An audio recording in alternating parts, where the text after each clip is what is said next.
let's take a look at this picture that we've drawn here. We've seen this kind of picture before. In previous videos we represented one hole as a circle, but in this video we're going to represent one hole as a piece of graph paper, a square.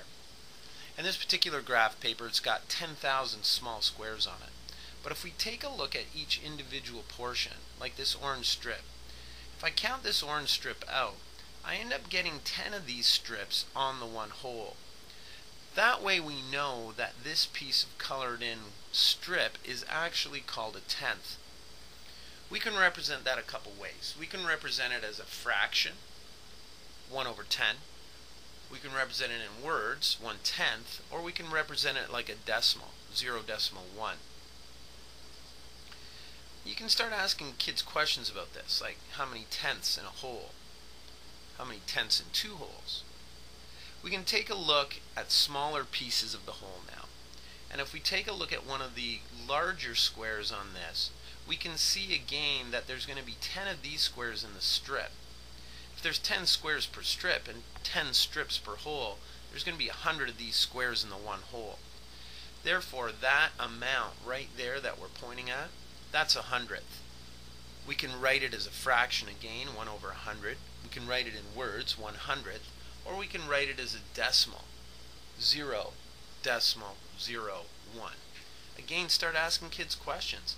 How many hundredths in a hole? How many hundredths in a tenth? How many hundredths in two holes, three holes? We can keep going with smaller and smaller pieces. I have this really smaller strip now, and if we do the same thing we did before, we can see that we can fit 10 of these small strips in a hundredth. If you can fit 10 of the small strips in a hundredth, and you can fit 100 of those small squares into the hole, then this thing is worth 1,000. Again, write it like a fraction, 1 over 1,000. We can write it in words, 1,000th. Or we can write it as a decimal, 0.001. If you think about it, third smallest piece that we're dealing with now, third place from the decimal point. Take a look at this really tiny piece now. There are 10 of these tiny pieces in the smallest strip. This is worth 10,000 because there's 10,000 of these tiny little squares in the hole. You can really see where you can get kids thinking now. How many 10,000ths are there in a hundredth? How many in a tenth? How many in a hole? How many in 10 holes? It's really good thinking. I like to call that mental gymnastics, mathematical gymnastics. So now we've taken our decimal and we've broken it down all the way down to 10,000ths. We can represent these things now as drawings. These will really help when we're solving word problems or when we're solving adding decimals or subtracting, multiplying, dividing decimals. So I like to get kids to understand that they can draw decimals out.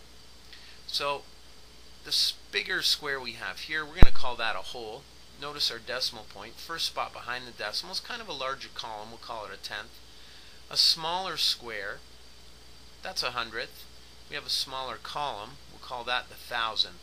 And we have a very, very, very small square, and that's going to be our 10,000th. So now we can see how this is working. This is why our decimal system is based on tens. You've got 10 10,000ths in a 1,000th, 10 1,000ths in a hundredth, 10 hundredths in a tenth, 10 tenths in a whole. So here, if kids can understand this, they've really got decimals sorted out. And if you think about it, it's really good here because now they understand their place values. By drawing these pictures, they understand place value and they can understand total value. I'll show you that in a minute or so.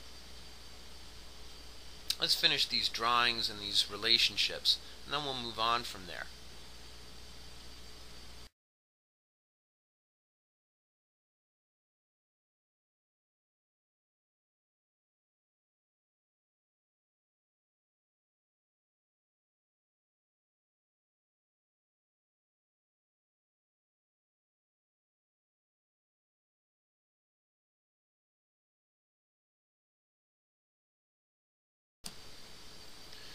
So here we go.